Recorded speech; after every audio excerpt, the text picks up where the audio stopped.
Qu'est-ce que mange Dracula au déjeuner? Un croque-monsieur, ouais j'avoue, on va faire ça tout le temps à chaque duplex, je sens, je kiffe les blagues de merde tout simplement. Bref, parlons peu mais parlons bien comme disent les jeunes, critiquons tout de suite l'actualité de la semaine en matière de pop culture, jeux vidéo, ciné, séries, tu connais les bails maintenant. Et cette semaine, pas mal de gaming, Air Jordan sera en duplex et nous présentera toutes les news du Disney Plus à connaître avant sa sortie. Un prototype de la Xbox Series X a fuité, on va décrypter tout ça, vous inquiétez pas. Un nouveau Splinter Cell serait-il prévu pour la next-gen? Et enfin, on a appris que The Witcher n'attendra pas la saison 2 pour réapparaître sur Netflix. Bienvenue dans la 3e édition du Duplex.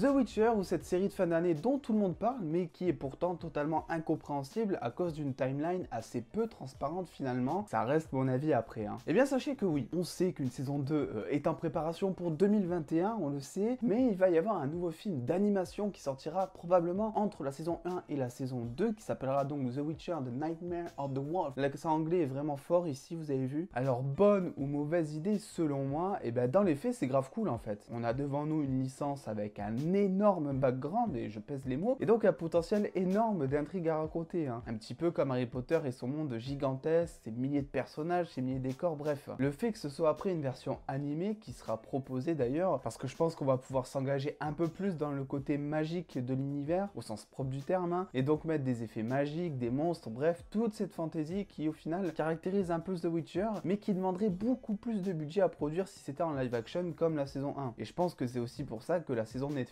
est assez pauvre en effets magiques, parce que entre les coûts de production et le salaire d'Henry Cavill à 400 000 $ l'épisode selon certaines sources, il fallait un peu reconsidérer la manière de mettre en scène, je pense. Finalement, quand on y pense, même d'un point de vue technique, c'est un super bon choix l'animation. Ils vont pouvoir donner des effets à la caméra qui sont quasi impossibles à faire car peut-être trop chers ou tout simplement impossibles à faire en temps réel en live action. Et du coup, concernant les chorégraphies de The Witcher, même si celle-ci était trop bien, j'ai trouvé en saison 1, effectivement, on va peut-être avoir plus de rapidité, plus de puissance, finalement des adjectifs qui caractérisent bien Geralt de Rive, et on sentira vraiment la puissance, voilà, du personnage grâce à des chorégraphies qui ne seront plus jouées par des acteurs, du coup, qui seront complètement animés et dont on pourra faire un petit peu ce qu'on veut avec ses bras, ses jambes, sa rapidité, ses coups, ses retournements, tout ce que tu veux. Après, il reste plus qu'à voir quel style d'animation ils vont donner au film, et pour ça, il n'y a qu'à s'inspirer, je dirais, des styles d'animation donnés dans les cinématiques de The Witcher 2. Ça rendrait plutôt bien, je trouve pas vous?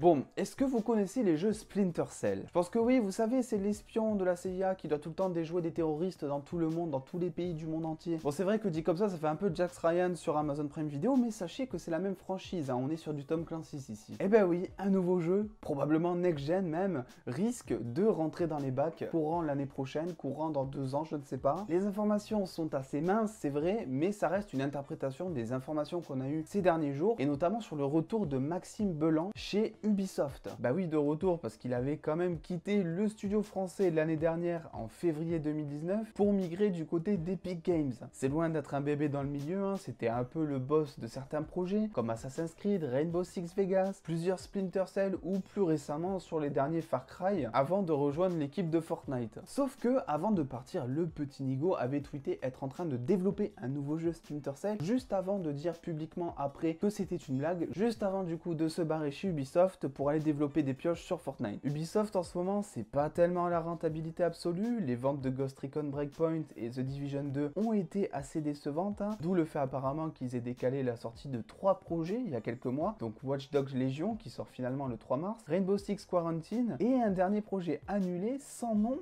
à se mettre sous la dent. Mais du coup, et si c'était ça le projet sans nom? Et si c'était tout simplement un jeu Splinter Cell encore tenu secret depuis des mois dans l'entreprise française? Parce que voilà, entre les dates qui coïncident, le fameux projet sans nom justement et le départ justement de Maxime Belan à cette même période environ, voilà, tout se rejoint un petit peu je trouve. On n'oublie pas aussi le fait qu'il était en charge de 2 jeux Splinter Cell chez Ubisoft. Donc voilà, je sais pas ce que vous en pensez, mais moi je pense que ça annonce beaucoup de bon pour la franchise chez Ubisoft, et je suis grave chaud parce que j'ai pas fait tous les jeux Splinter Cell évidemment, mais je me rappelle avoir séché plusieurs fois un jeu qui s'appelle Splinter Cell Pandora Tomorrow, je ne sais pas si je le dis bien, c'était sur PS2, et vu que ma mémoire, voilà, elle et moi on n'est pas trop amis, je peux vous dire que le fait de me rappeler de ce jeu, ça veut dire que je l'ai grave kiffé, donc j'ai hâte de voir ce qu'ils vont faire, possiblement sur Next Gen en plus. Donc pour moi c'est un gros oui, et comptez sur moi bien évidemment pour suivre tout ça sur Twitter. Allez, maintenant on reste dans le gaming et on va du côté de Microsoft qui a connu quelques fuites, voilà, en images, d'un prototype de la prochaine console next-gen de Microsoft, la Xbox Series X. Ce que je vous propose donc du coup, c'est un bref tour de la console et on se revoit de suite après pour débriefer de tout ça.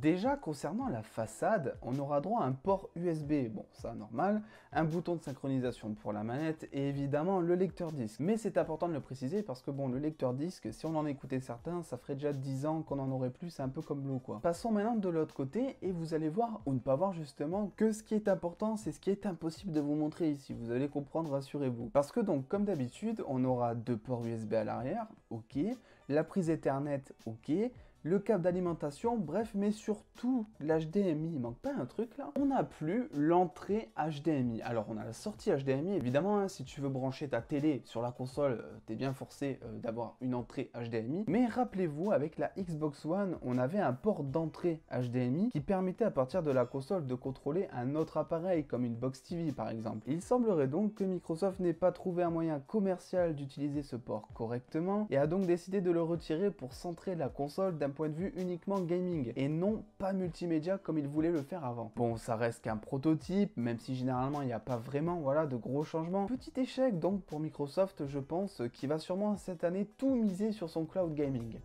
Lui n'est pas un prototype, en tout cas il ne l'est plus, je parle évidemment du Disney+. L'occasion donc pour moi de faire le point sur tout ce qu'on sait un petit peu et de vous partager mes impressions pour la première fois en vidéo sur la chaîne. Jordan de la chaîne Air Jordan a donc répondu présent et nous attend donc en duplex pour nous présenter un petit peu toutes les infos qu'il faut savoir sur le Disney+. Et on se retrouve juste après dans une poignée de secondes comme d'habitude pour débriefer de tout ça. Donc pour ceux qui ne savent pas, Disney a annoncé il y a quelques jours des nouveautés et des informations avec leur site de streaming qui est Disney+.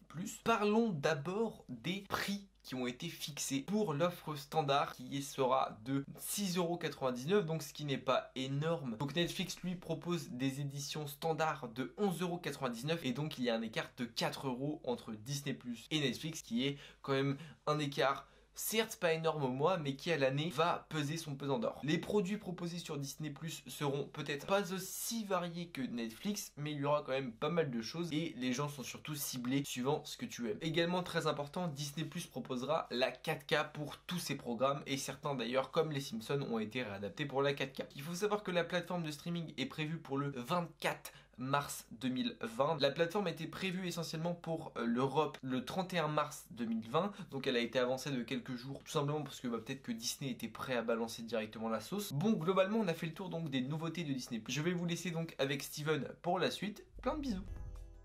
Merci du coup Jordan pour ces petites infos sur le Disney+. Quant à vous les dos, vous retrouverez bien évidemment sa chaîne en description si vous voulez voir des petits challenges, des petites vidéos sur la pop culture, bref, un bon mélange de saveurs qu'il nous faut en cette belle période d'hiver quand il fait froid quoi. Maintenant du coup revenons aux infos, parce que déjà oui, la sortie du Disney+ en France a été avancée d'une semaine. J'ai vraiment aucune idée sur la question du pourquoi ou du comment, j'imagine qu'ils ont juste pu s'arranger avec les lois françaises, quelque chose dans ce style en tout cas pour le sortir plus tôt. Je trouve qu'ils sont fucking compétitifs, hein, pour 6,99 € par mois, t'as le droit quand même à 7 profils sur un même compte, t'as le droit à 4 personnes qui peuvent regarder sur un même compte en même temps, et à titre de comparaison, tu dois quand même payer un peu plus de 15 € chez Netflix pour avoir l'équivalent. Après, concernant Amazon Prime Video, parce que c'est le trio, on va dire, je sais pas si c'est vraiment comparable, parce que eux, certes, tu payes un peu moins cher, tu vas payer 6 € par mois, mais après, t'as le droit à plein de petits avantages comme la musique, comme la livraison rapide, donc je sais pas si vraiment on peut les mettre dans le même sac que Netflix ou Disney+.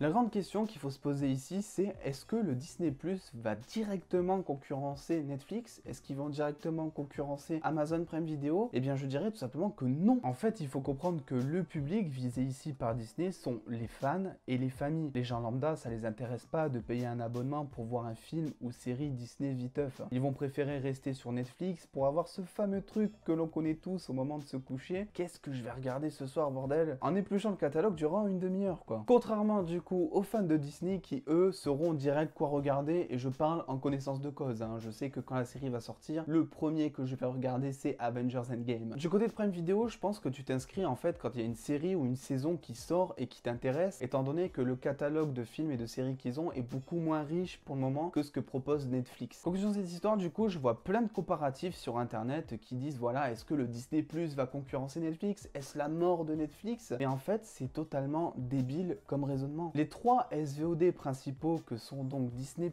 Netflix, Prime Video touchent en fait 3 publics différents grâce à 3 types de contenus différents. Netflix est beaucoup plus centré sur les jeunes, tandis que Amazon Prime Video va rechercher un côté un peu plus réaliste, que ce soit au niveau du scénario de certaines séries ou de la mise en scène. Et le Disney+, comme je l'ai dit, ça va être pour les fans, mais surtout pour les darons qui vont pouvoir arrêter d'acheter 36 000 DVD à leurs gosses et qui auront juste à payer tout simplement 7 € par mois pour avoir tous les Disney ever quoi. Du coup je vous donne mon point de vue personnel. Maintenant je suis abonné sur Prime Video, beaucoup plus du coup pour la livraison rapide, mais c'est vrai qu'avoir Prime Video voilà c'est un bonus et de temps en temps j'y vais et je pense que cette plateforme est sous-cotée encore, vous allez voir. Évidemment je suis aussi chez Netflix pour la richesse du catalogue hein. Et le Disney+, est-ce que j'ai vraiment besoin en fait de vous expliquer pourquoi j'y vais quoi? Le MCU. Du coup, dites-moi en commentaire si vous comptez vous abonner au Disney+, parce que je suis grave curieux en fait de voir à quel point Disney va s'en mettre plein les poches. Et si c'est pas le cas, tu peux toujours t'abonner à ma chaîne parce que ça, au moins, c'est gratuit. Merci donc à Jordan d'avoir participé à cette 3e édition du Duplex. On se retrouve dimanche prochain pour un nouveau Duplex avec un nouvel invité, comme tu le sais. Mais avant ça, en début de semaine, pour des petites vidéos. Et je vous prévois un truc, vous n'êtes pas prêts. Je vous prévois un truc sur Spider-Man, vous n'êtes pas prêts. Prenez soin de vous les dos, passez un très bon dimanche. Des bisous les dos.